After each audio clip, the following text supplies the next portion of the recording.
Hello students, RCC की इस class में आप सभी का स्वागत है। और आज हम लोग पढ़ने वाले हैं डबली रीइंफोर्स सेक्शन और टी बीम। ठीक है, तो यहाँ ध्यान रखिए, अगर आपने पहला चैप्टर जो सिंगली रीइंफोर्स सेक्शन का है वो अगर पढ़ा हुआ है तो काफ़ी अच्छा है। अगर नहीं भी पढ़ा हुआ है तो कोई बात नहीं, हम कोशिश करेंगे कि ज़्यादा समस्या ना आए। ठीक है, तो बात करते हैं सबसे पहले डबली रीइंफोर्स सेक्शन की। ठीक है, डबली रीइंफोर्स सेक्शन, अब ये क्या होता है? ठीक, तो हमने जब सिंगली रीइंफोर्स सेक्शन पढ़ा था तो हमने देखा the maximum moment of resistance जो हो सकता है, वो मैक्सिमम मोमेंट ऑफ रेजिस्टेंस जो एक सिंगली रीइंफोर्स सेक्शन झेल सकता है वो क्या होता है? MU limit.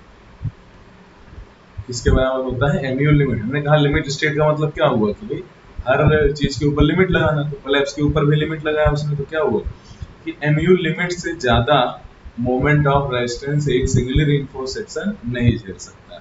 ठीक है, for a singly reinforce section जो हमने किया था, क्यों ऐसा हुआ?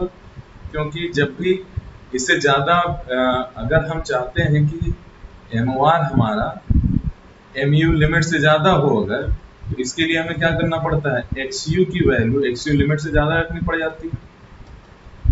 और ऐसे में सेक्शन क्या हो जाता है? सेक्शन हो जाता है ओवर रीइंफोर्स्ड।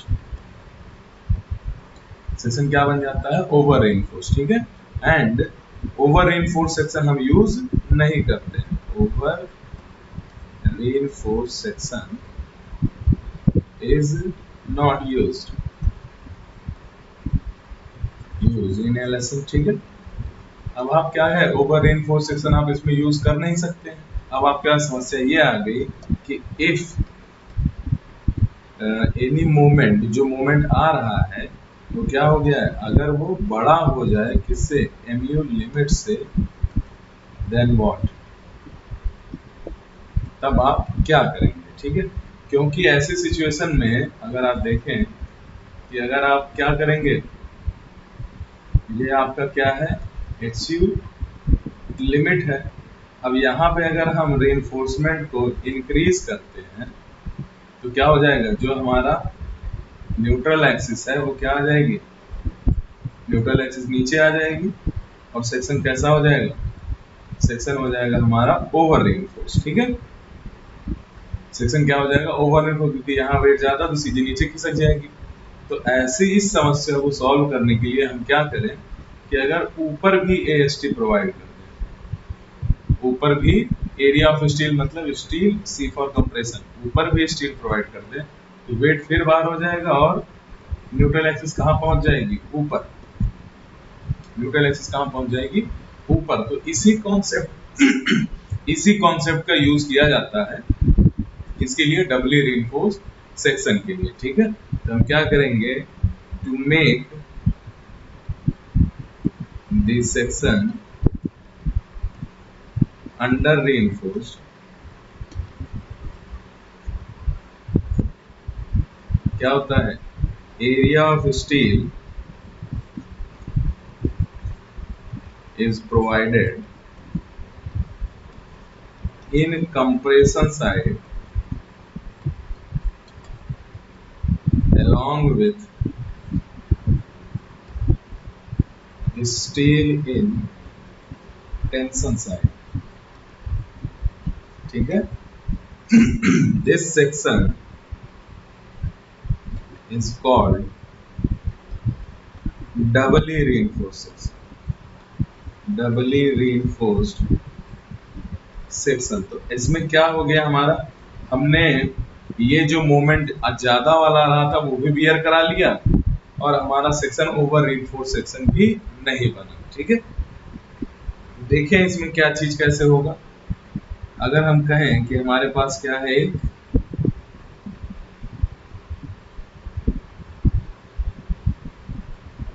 अगर हम कह रहे हैं कि हमारे पास क्या है, एक सेक्शन है। अब यहाँ पे चीज ये है कि एक चीज और हम बात कर लें यहाँ पे कि हम कह रहे थे कि एमयू क्या है, जो एमयू लिमिट होता है उसकी वैल्यू हमने निकाली थी। क्या निकाली थी? R B D square. अब अगर आप कहें कि अगर m की वैल्यू ज़्यादा है तो आप क्या कर सकते हैं, b और d को इंक्रीज करके mu लिमिट को बढ़ाया जा सकता है। लेकिन ध्यान रखिएगा कि किसी कारणवश या आर्किटेक्चरल कारणवश या अगर हमारा सेक्शन क्या हो जाए, सेक्शन डेफिनिट हो सकता है। ठीक है, सेक्शन क्या हो सकता है, डेफिनिट, मतलब b एंड d क्या हो सकते हैं, फिक्स हो सकते हैं। ऐसे में ये वैल्यू क्या हो जाएगी हमारी, ये वैल्यू क्या बन जाएगी, एक कांस्टेंट बन जाएगी, मतलब किसी फॉर ए डेफिनिट सेक्शन। ठीक है, कोई अगर सेक्शन पहले से ही गिवन है हमें तो उसके लिए ये वैल्यू कांस्टेंट हो जाएगी, और ये जो आने वाला मोमेंट है ये तो कुछ भी हो सकता है, तो ऐसी सिचुएशन में ये ज्यादा हो सकता है mu लिमिट से।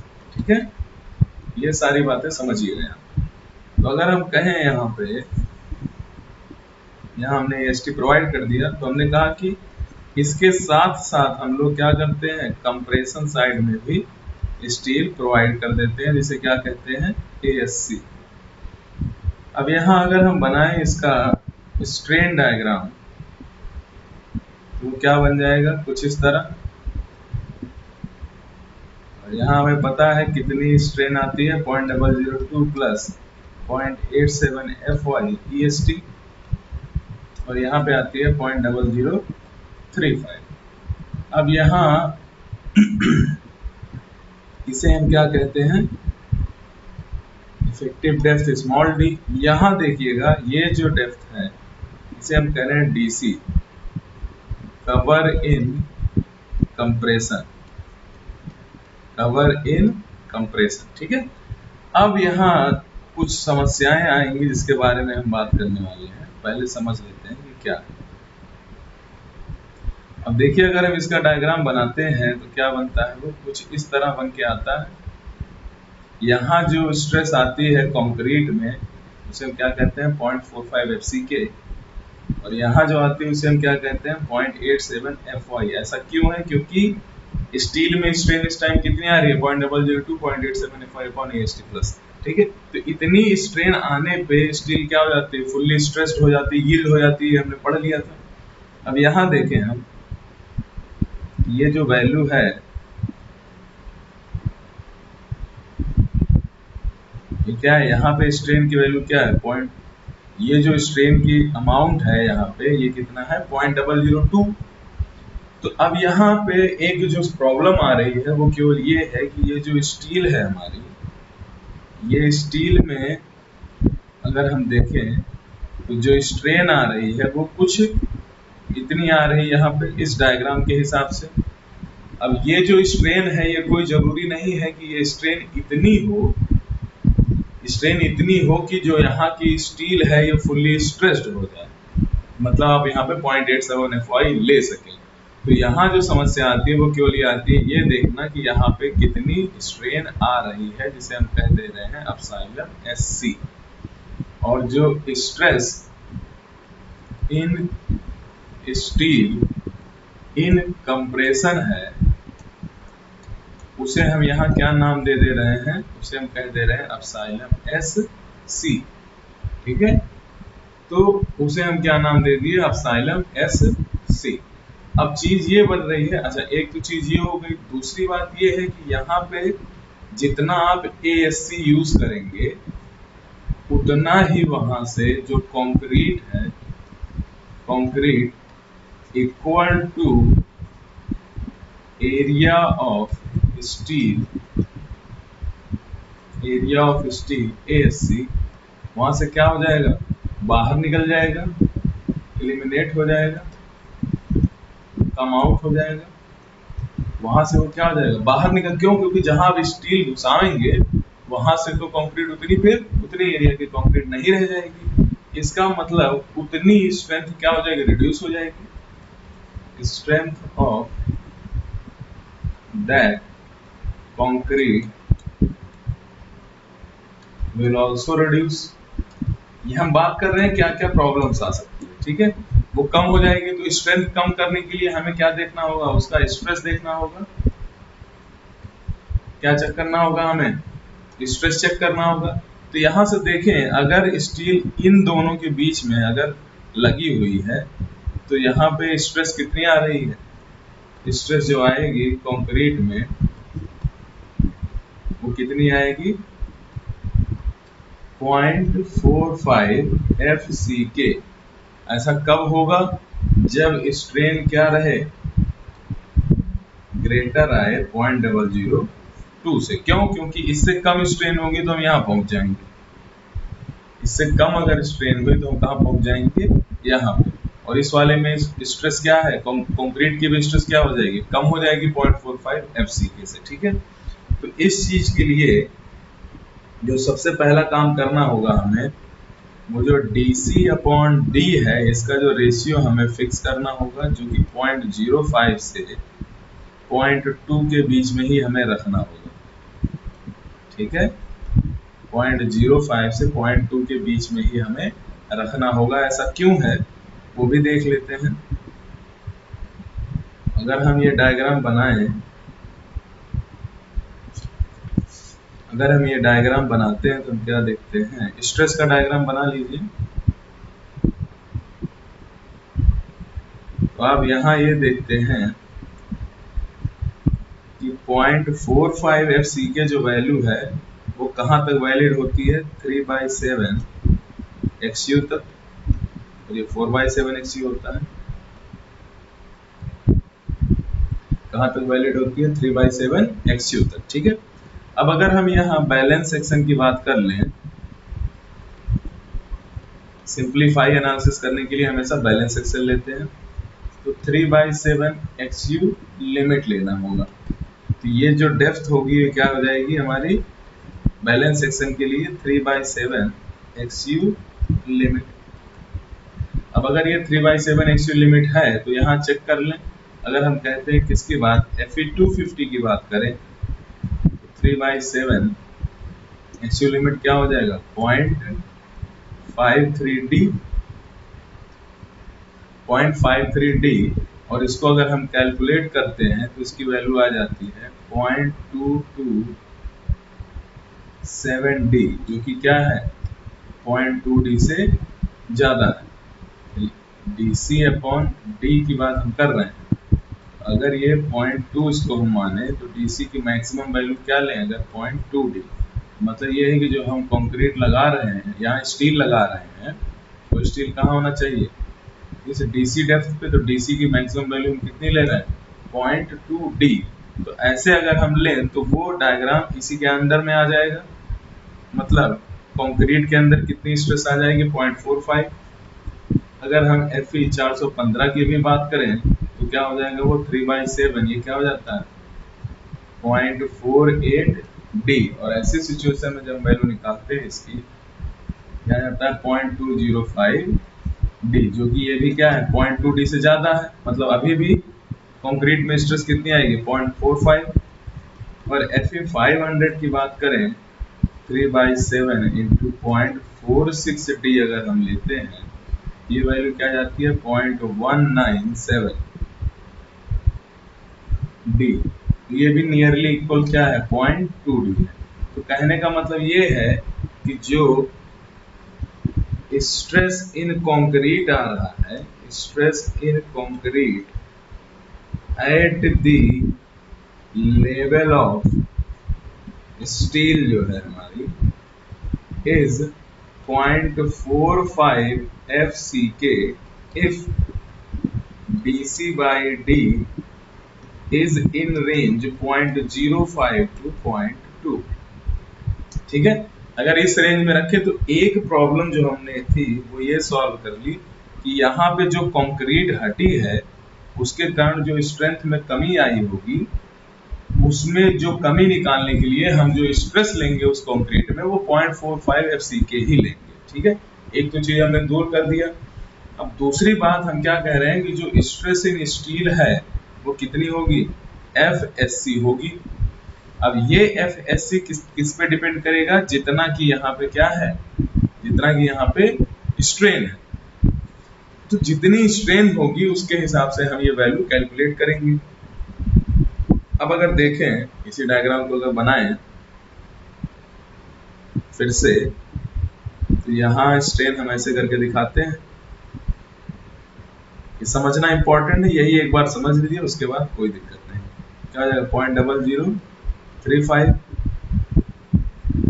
और यहाँ पे डीसी डेप्थ पे हम मान रहे हैं कि कितना आ रही है इसमें स्ट्रेन, एप्सिलॉन एससी।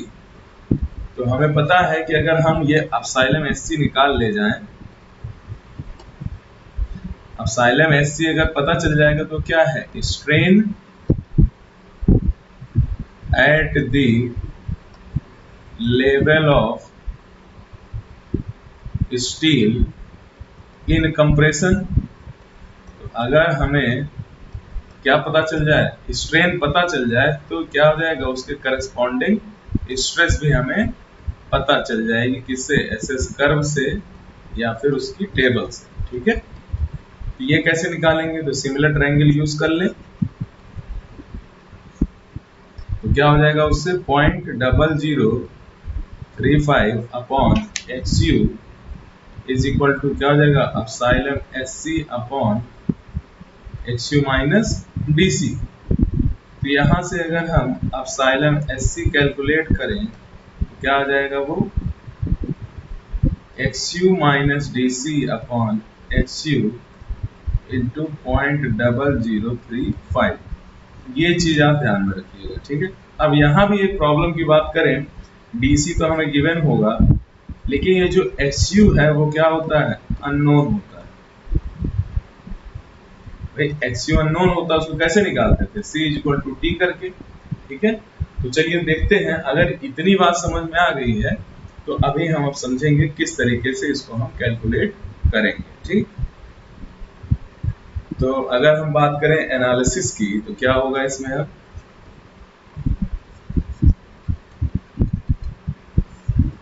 एनालिसिस इसकी कैसे करेंगे। एनालिसिस में हम जानते हैं हमें क्या गिवन होता है, M गिवन होता है। हमें क्या गिवन होगा, M गिवन होता है, माने मोमेंट गिवन होता है, सेक्शन प्रॉपर्टीज गिवन होती है, और ग्रेड्स गिवन होते हैं, किसके, कंक्रीट के और स्टील के। हाँ, इसमें एक चीज सॉरी, डिजाइन में M गिवन होता है। हमें इसमें क्या करना रहेगा, हमें इसमें निकालना होगा मोमेंट ऑफ रेजिस्टेंस, M ही निकालना होता है। ठीक है, तो ये इतनी चीजें हैं इसमें। अब ध्यान रखिएगा, अगर क्वेश्चन में B और D गिवन है तो एक बार आपको जरूर चेक करना पड़ेगा, क्योंकि B और D फिक्स होने का मतलब सेक्शन ओवर मतलब डबल हो सकता है। ठीक है, किसी भी क्वेश्चन के लिए कहने का मतलब ये है। तो मोमेंट ऑफ रेजिस्टेंस अब आपको निकालना है, कैसे निकालेंगे, तो बहुत ध्यान से इस चीज को समझिए, डायग्राम को। कुछ है नहीं, बहुत आसान होता है। अगर आपको stress into area into lever arm पता है तो इसमें कभी कोई दिक्कत नहीं आएगी। ठीक है, ये है आपकी AST जो कि आपको गिवन है, ये है आपकी ASC जो कि आपको गिवन है, यहाँ तक की डेप्थ को हमने माना है DC, और इफेक्टिव डेप्थ को हम क्या कह रहे हैं, D। ये सब गिवन होता है। अब अगर यहाँ हम कहें कि भाई जो स्ट्रेस डायग्राम है हमारा, उसको बना लेते हैं। स्टील में स्ट्रेस कितनी आ रही है, 0.87 FY। कंक्रीट में जो स्ट्रेस आ रही है वो पहले कैसी है, उसके बाद पैराबोलिक। ये क्या हो गई हमारी, डेप्थ ऑफ न्यूट्रल एक्सिस। ठीक है, तो जो स्ट्रेस आएगी वो क्या आ जाएगा, 0.45 FCK। अब चलिए समझते हैं इसको। तो सबसे पहले ये एज्यूम कर लेते हैं कि भाई जो ये स्टील है वो है ही नहीं। दूसरा हमने यहाँ मान लिया है stress in steel in compression कितना है वो, FSC। अब बहुत इत्मीनान से देखें, सबसे पहले क्या कैलकुलेट कर लेंगे, calculation of XU actual depth of neutral axis. तो उसके लिए हमें क्या करना पड़ता है, compressive force is equal to tensile force. तो सबसे पहले ये एज्यूम कर लें कि यहाँ पे जो ASC है ये है ही नहीं। तो ये सिंपली क्या बन जाएगा, ये सिंपली एक जो नॉर्मल रेक्टेंगुलर सेक्शन होता है वो बन जाएगा। तो कितनी आ जाएगी, जो एवरेज स्ट्रेस होगी उसमें क्या होगी, 0.36 FCK, जो हमेशा करते आए हैं। और विड्थ इसकी क्या है b, तो सेक्शनल एरिया पूरा क्या हो जाएगा b इंटू XU। यहाँ तक की बात क्लियर हो गई।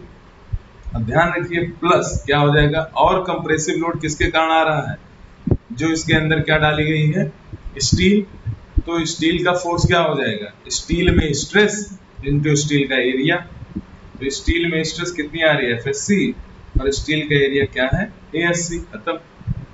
अब लेकिन जो इसमें दूसरी बात ये है कि हम ये कह रहे हैं कि जितना स्टील इसके अंदर डाली गई है उतना कंक्रीट इससे निकल गई होगी, माने कुछ स्ट्रेंथ क्या हो गई होगी माइनस, तो वो कितनी स्ट्रेंथ माइनस होगी, वो भी क्या होगा स्ट्रेस इनटू एरिया। और अभी तक हम यहाँ पढ़ चुके हैं कि भाई यहाँ पर जो कंक्रीट है उसमें कितनी स्ट्रेस आ रही है 0.45 FCK।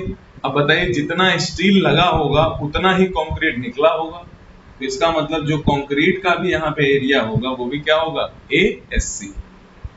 अब C पूरा कंप्लीट हो गया, कंप्रेसिव फोर्स में ही इतना है, टेंजाइल फोर्स में क्या है, टेंजाइल स्ट्रेस क्या लग रही है हमारी 0.87 FY और एरिया कितना है AST। तो इस आधार पे हम यहाँ देखें अगर एक सिंप्लीफाइड जो हमें मिल गई इक्वेशन वो क्या मिल गई 0.36 FCK BXU plus ASC common ले लें क्या आ जाएगा FCK और ASC is equal to 0.87 FY AST, ठीक है। तो ये चीज हमें मिल जाएगी। अब यहाँ देखें तो हमें ये पता है, ये पता है, हमें ये पता है, ये पता है, ये पता है, ये पता है, लेकिन समस्या ये है कि हमें XU नहीं पता है और FSC नहीं पता है, ठीक है। ये दो चीजें नहीं पता और हमारे पास सिंगल इक्वेशन है। अगर ये समझ में ना आए तो फिर से देख लीजिए। पहले हम ये मान लिए हैं कि यहाँ पे कोई स्टील नहीं है, जब कोई स्टील नहीं होगी तो पूरा सेक्शन कंक्रीट का होगा, तो फुल कंक्रीट का फुल स्ट्रेस जो एवरेज स्ट्रेस थी मैंने बताया था, पूरे में अगर करते हैं एवरेज स्ट्रेस 0.36 FCK हो जाती है और कंक्रीट का एरिया पूरा क्या हो जाएगा BXU। अब अगर हम कहें कि बाकी कुछ नहीं है केवल स्टील लगी हुई है तो स्टील में स्ट्रेस इतनी, स्टील का एरिया इतना, लेकिन जब स्टील इसमें एम्बेड करेंगे तो उतनी कंक्रीट बाहर निकल जाएगी उतनी एरिया की, और उस कंक्रीट में कितनी स्ट्रेस आ रही है इतना, बाकी सब पहले जैसा। अब यहाँ पे ये प्रॉब्लम आ गई, तो यहाँ पे हम कहें कि अब FSC कैसे निकाला जाए। तो FSC निकालने के लिए हमें क्या पता करना होगा, यहाँ की कितनी स्ट्रेन है, तो यहाँ से देख लें तो एप्सिलॉन SC की वैल्यू क्या है यहाँ पे। अब यहाँ बात ये है कि अगर अब कोई एप्सिलॉन SC की वैल्यू होती तो हम वहां पुट भी कर देते, आ जाता आंसर, लेकिन समस्या ये क्या है कि एप्सिलॉन SC तो XU के रिस्पेक्ट में है। जब तक आपको XU नहीं पता है तब तक आप क्या नहीं निकाल सकते हैं, जब तक आपको XU की वैल्यू नहीं पता है तब तक हम FSC की वैल्यू नहीं निकाल सकते, ठीक है। तो ऐसी सिचुएशन में हमें क्या करना पड़ेगा, ऐसी सिचुएशन में कुछ चीजें मैं आपको बता दे रहा हूं जो कि आप यूज करेंगे। जैसे नंबर 1, अगर Fe 250 गिवन है, Fe 250 इन कंप्रेशन, अगर Fe 250 दिया है इन कंप्रेशन में, तो यहां देखते हैं ये इस लेवल पे जो स्ट्रेन आई है, सॉरी, इस लेवल पे जो स्ट्रेन आ रही है अगर वो चेक करें तो वो स्ट्रेन कितनी है 0.002, तो 0.002 अगर है तो इसका मतलब इसके ऊपर स्टील लगी हुई है, तो जो स्ट्रेन है वो 0.002 से क्या है ज्यादा है, तो ऐसे में माइल्ड स्टील क्या हो जाती है, माइल्ड स्टील यील्ड कर जाती है, माइल्ड स्टील क्या कर जाती है यील्ड कर जाती है। अगर माइल्ड स्टील यील्ड कर जाएगी तो उसके अंदर क्या होगा, यील्ड स्ट्रेस डेवलप हो जाएगी। तो ऐसे में FSC की जो वैल्यू हम लेंगे वो कितनी ले लेंगे 0.87 FY, मतलब 0.87 इंटू 250 और ये नियर अबाउट आ जाता है 217.5 आता है, 217 न्यूटन पर mm स्क्वायर।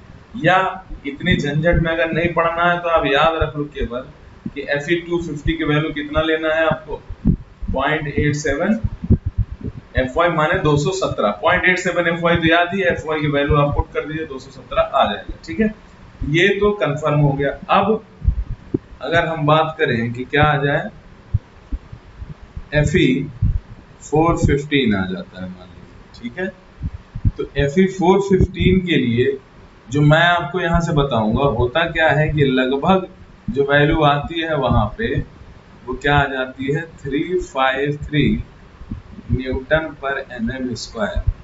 ये वैल्यू आप याद कर लीजिए। अब जब ये वैल्यू इसमें हम पुट करते हैं तो हमें क्या निकल के आ जाता है, यहाँ से XU की वैल्यू फाइंड आउट हो जाएगी। इसे इटरेशन मेथड कहते हैं।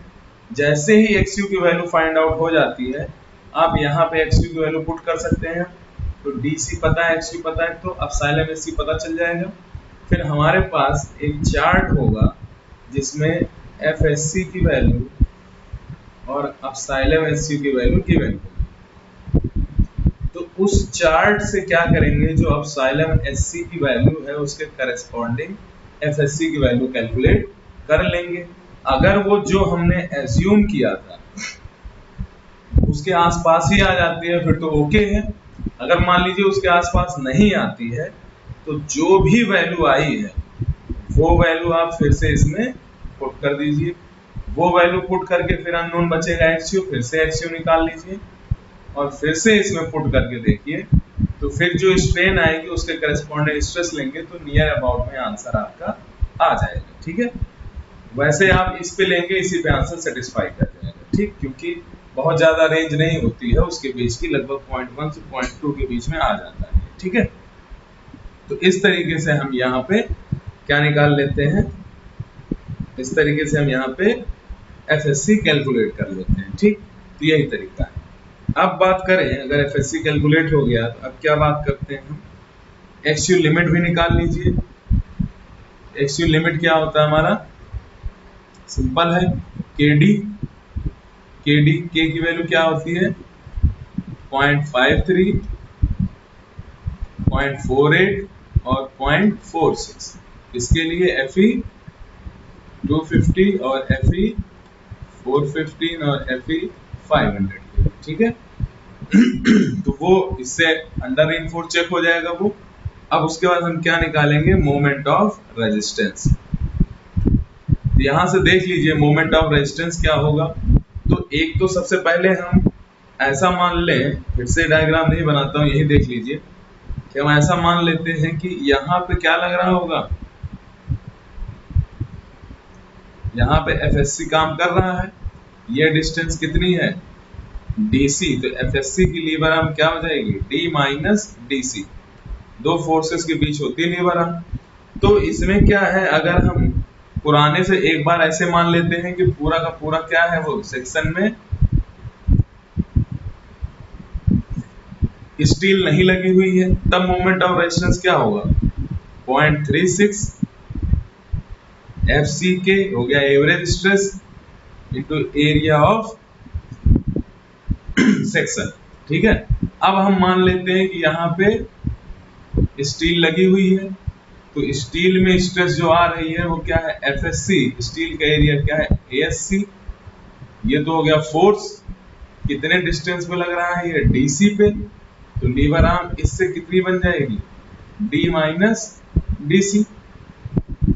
तो फिर कर लीजिए, ये पहले एवरेज स्ट्रेस क्या है, FSC, एरिया क्या है, ASC, ये हो गया। और उसके बाद लीवर आर्म क्या हो जाएगी, D माइनस DC। तो ये हमें क्या मिल गया, मोमेंट ऑफ रेजिस्टेंस किस साइड से, कंप्रेशन साइड से, एवरेज। अच्छा यहाँ पे एक बार रुकिए, लीवर आर्म छूट गई, ये तो समझ में आ ही गया। ये हुए average stress into area into lever arm, D minus 0.42 XU। अब स्टील वाला हम कहें तो स्टील में एवरेज स्ट्रेस इंटू स्टील का एरिया, ये हो गया फोर्स, इंटू इसके लीवर आर्म क्या हो गया, D माइनस DC। अगर आप चाहें तो यहां से जो कंक्रीट निकली है उसका मोमेंट ऑफ रेजिस्टेंस घटा सकते हैं। तो कितनी कंक्रीट निकली है, वो निकली है ASC के बराबर। उसके अंदर एवरेज स्ट्रेस हम पहले ही कह चुके हैं कितनी है, 0.45 FCK, जो क्या फोर्स वो यहीं से निकली है, तो उसकी भी लीवर आर्म क्या होगी, D माइनस DC। तो अगर हम एक्चुअल एरिया देखें, एक्चुअल एक्सप्रेशन देखें, तो क्या बन जाएगा 0.36। ध्यान रखिए प्रिंसिपल ऑफ सुपरपोजिशन बहुत इंपॉर्टेंट है। हम पहले मान रहे हैं स्टील नहीं है, फिर मान ले रहे हैं स्टील है, तो इस तरीके से ही लगाना सबसे आसान पड़ता है। D माइनस 0.42 XU, और ये क्या हो सकता है प्लस, इसमें बाकी सब कॉमन है, केवल FSC माइनस 0.45 FCK बच जाएगा, और यहाँ जाएगा ASC D माइनस DC। अगर आप ऐसे एक्सप्रेशन रटने की कोशिश करेंगे तब तो ये बहुत डिफिकल्ट पड़ जाएगा, ठीक है। सिंपली अगर देखें, पहले कहें कि क्या है कि यहाँ पे स्टील नहीं है, तो केवल कंक्रीट है, तो कंक्रीट की एवरेज स्ट्रेस इनटू कंक्रीट का एरिया इनटू लीवर आर्म पहले याद करा दिया था। अब वहां जो स्टील है उसके अंदर कितनी स्ट्रेस आ रही है, इतनी, पर वहां से कंक्रीट निकल रही है, तो कंक्रीट में स्ट्रेस कितनी, इतनी, उतनी स्ट्रेस कम कर दीजिए। दोनों का एरिया यही है, दोनों की लीवर आर्म यही है। ऐसे करके याद कर लेते हैं। चूंकि ये जो कंपोनेंट है ये बहुत स्मॉल होता है कंपैरिजन में इसके, तो इसलिए हम क्या है कि हम डायरेक्टली ये भी यूज कर लेते हैं। अगर हम चाहें तो उसको हम नेग्लेक्ट भी कर सकते हैं, उसमें कोई दिक्कत नहीं, ठीक है। अब यहाँ बस ये आपको ध्यान रखना है, यहाँ हमें अब देखिए सारे डाटा हमें यहाँ पे नो है, ठीक है। तो मोमेंट ऑफ रेजिस्टेंस यहाँ से कैलकुलेट हो जाता है इजीली। तो इजी क्वेश्चन होता है, बस थोड़ा सा हमें क्या है इसको ध्यान देके करना होगा, तो हो जाएगा, ठीक है।